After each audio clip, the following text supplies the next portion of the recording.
शुद्ध कर देंगे, नट भैरव हो जाएगा। अच्छा। तो नट भैरव है, लेकिन दो राग है, एक नट एक भैरव। अच्छा। तो उसमें थोड़ा सा नट और भैरव दोनों का अच्छा। मिक्सचर होकर नट भैरव।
এবার ললিতে যাই। ললিত।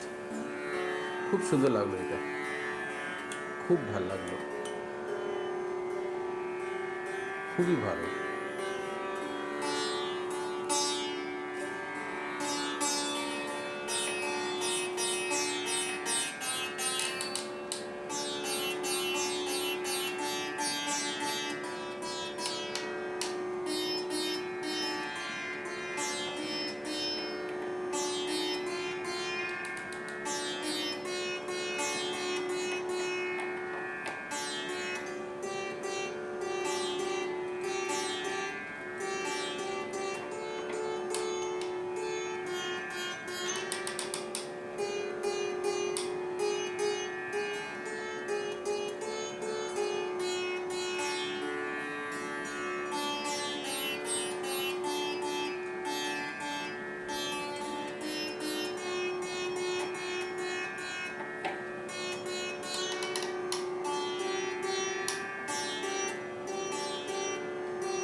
धातक धातक थुंगा धागे दीगेता धादिंता धित्ता किडधातक्का थुंगा तकिटतका तिटकत गदिगन धा नित्ता निधा नित्ता निधा तिटकत गदिगन धा नित्ता निधा नित्ता निधा तिटकत गदिगन धा नित्ता निधा नित्ता निधा।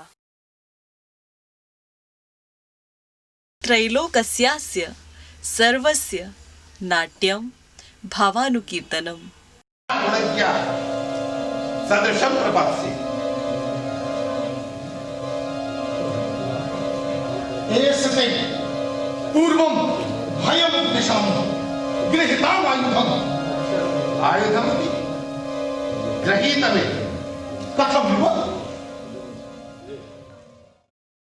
Narration of emotions from threefold worlds.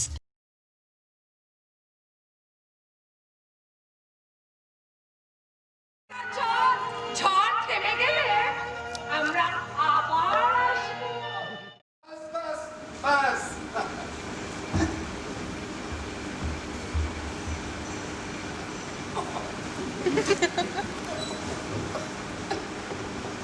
पुराणनित्येव न साधु सर्वम्।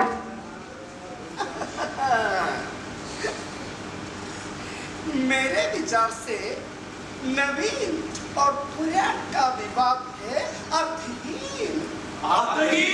हाँ, नाटक में सबसे महत्वपूर्ण है उसकी कथा। कालिदास कहना क्या चाहता है, इतनी ही महत्वपूर्ण है उसकी प्रासंगिकता। आज के समय में उसकी सार्थकता, यही है प्रतिपाद्य इस प्रस्तुति का।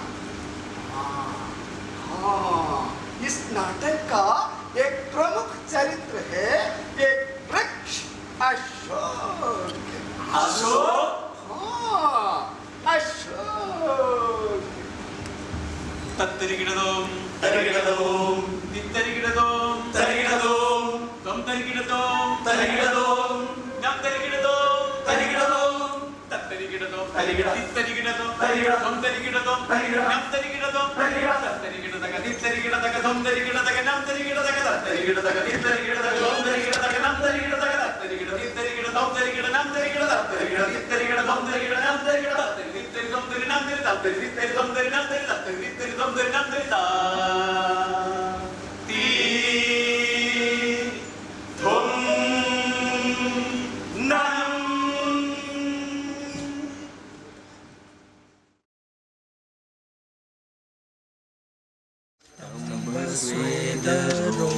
रोमांचा स्वरभंग वैपतु वैवर्ण्य अश्रु प्रलया वैवर्ण्य अश्रु प्रलया स्तंभ स्वेद रोमांच स्वरभंग वैपतु वैवर्ण्य अश्रु प्रलया वैवर्ण्य अश्रु प्रलया स्तंभ स्वेद रोमांच स्वरभंग।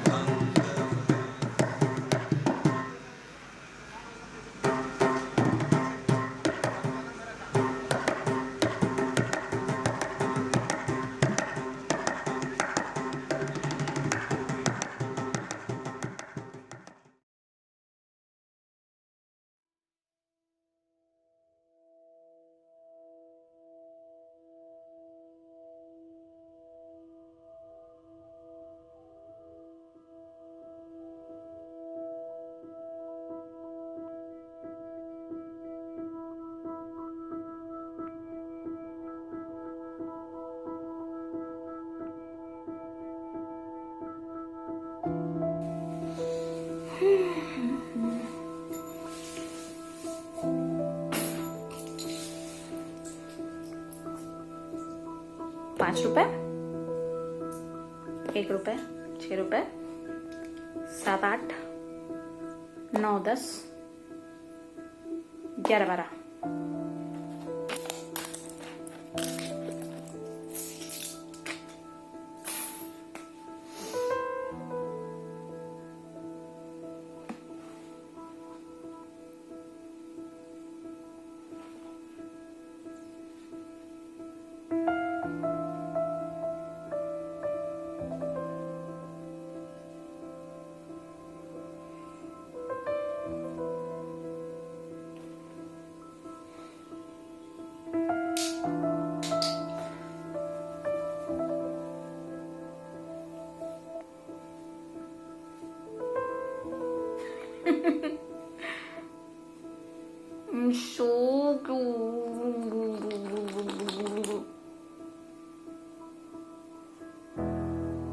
हमें भाव पर नहीं विभाव पर काम करना है।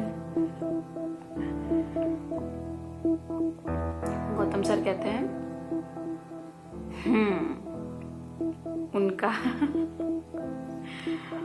उनका कोई भी सेंटेंस ज्यादातर शुरू होता है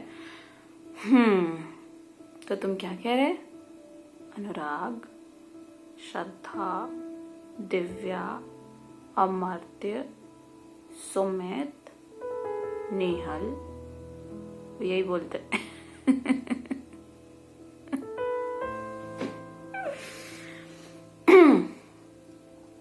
ए नदी एमन नदी জল চাই একটু যদি দুহাত ভরে উষ্ণ বালুই দায় আমাকে এ প্রিয়া এমন প্রিয়া সোহাগে ভরে लेहिया की बोली। आगे लाइन भूल गए बहुत मुश्किल से याद की थी। कोई नहीं, होता रहता है।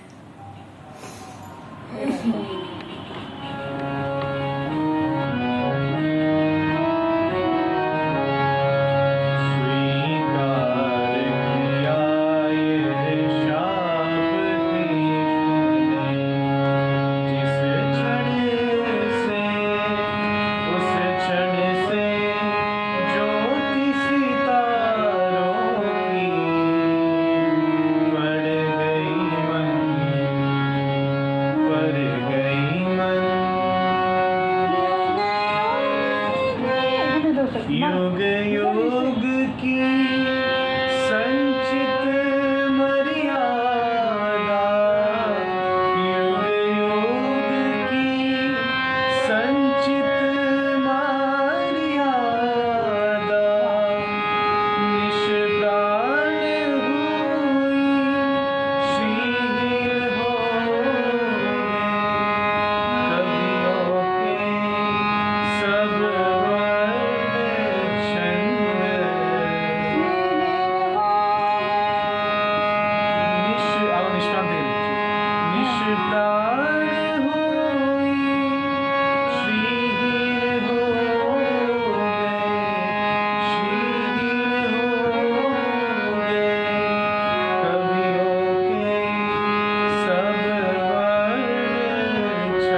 गौतम सर, हम इन सब प्रमुख बातों को अपनी स्मृति में देर तक कैसे रखें? क्या इनका प्रयोग करते रहें? सर, हमने आज आपसे बिल्कुल नई दृष्टि से नाट्यशास्त्र पढ़ा, समझा और सीखा। यानी ग्रहण, धारण और प्रयोग की प्रक्रिया से होकर हम गुजरे। अंग्रेजी के डिसिप्लिन शब्द का अर्थ यही है, सीखना और सीखकर डिसाइपल बनना। तो सर, क्यों ना हम उन प्रमुख बातों को एक बार दोहरा लें जिन्हें हमने पहली बार जाना और समझा। इसके लिए मेरा अनुरोध दिव्या से है कि आप शुरू से अंत तक के समस्त प्रमुख तथ्यों को एक बार कह दें। हम उन्हें ध्यान से सुने।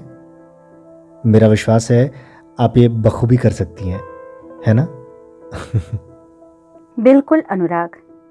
सबसे पहले हम सब के सीखने का भी पूर्व रंग हुआ।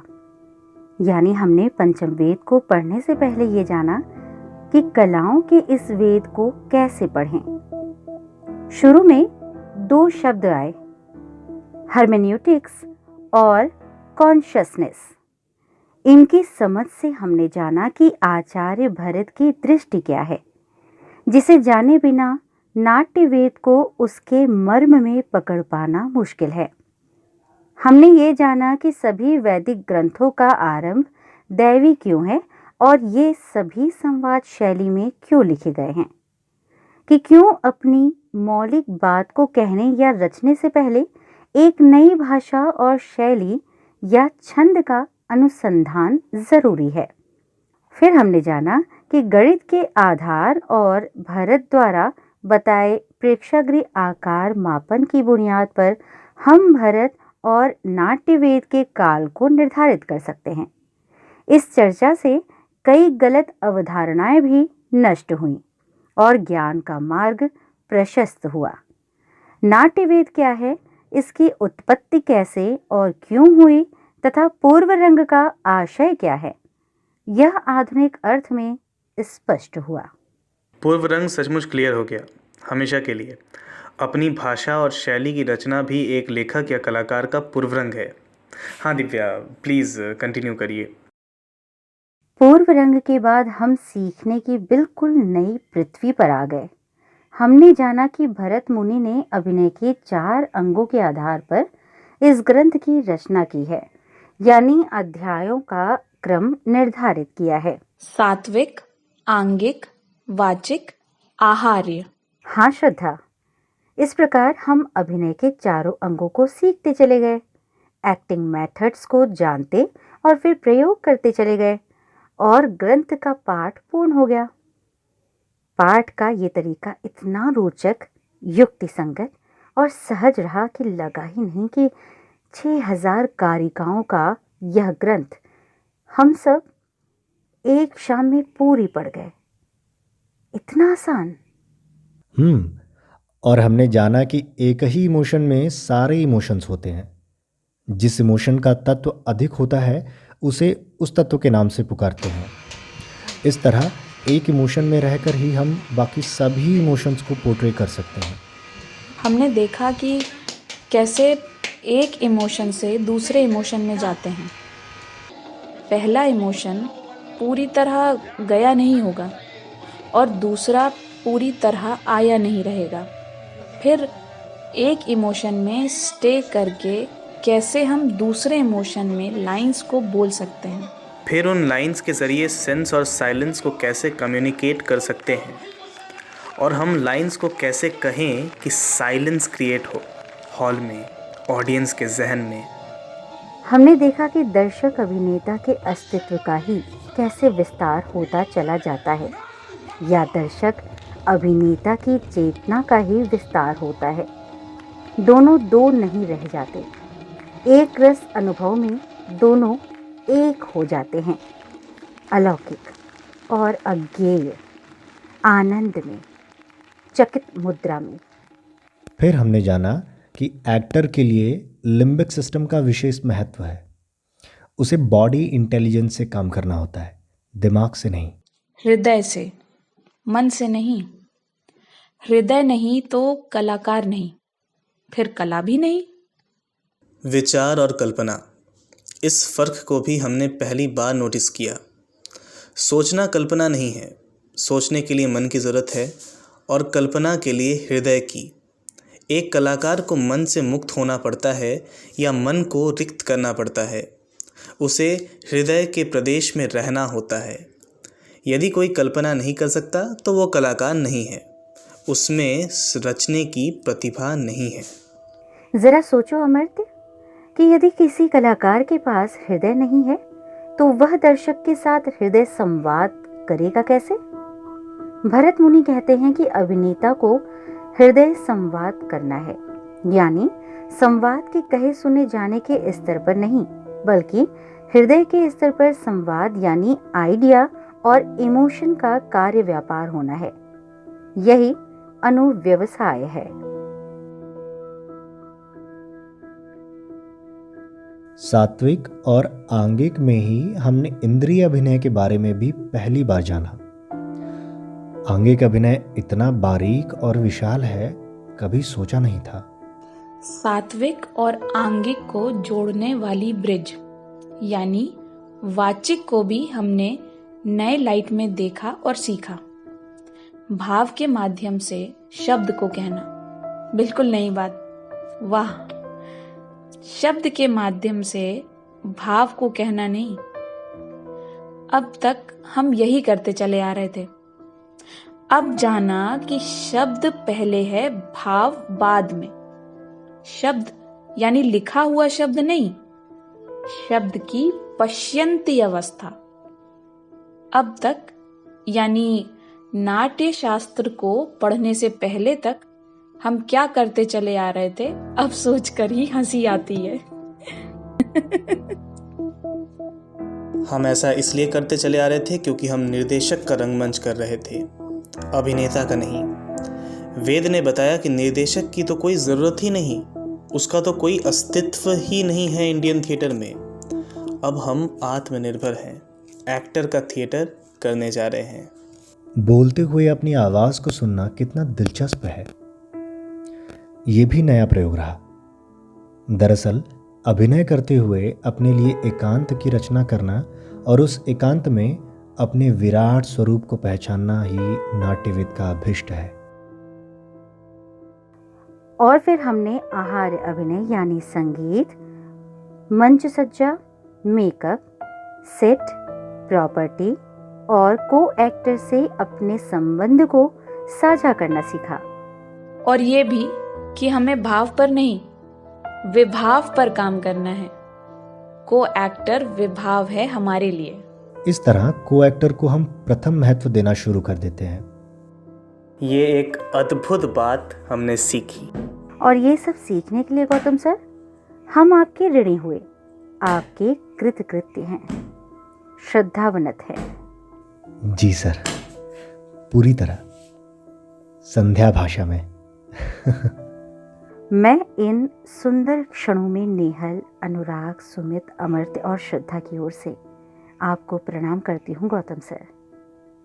खूब सारा प्यार। आप सभी भरत वाक्य यानी महावाक्य के साथ रहें। स्वस्ति, शुभेच्छा। प्रणाम। प्रणाम। प्रणाम गौतम सर।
है।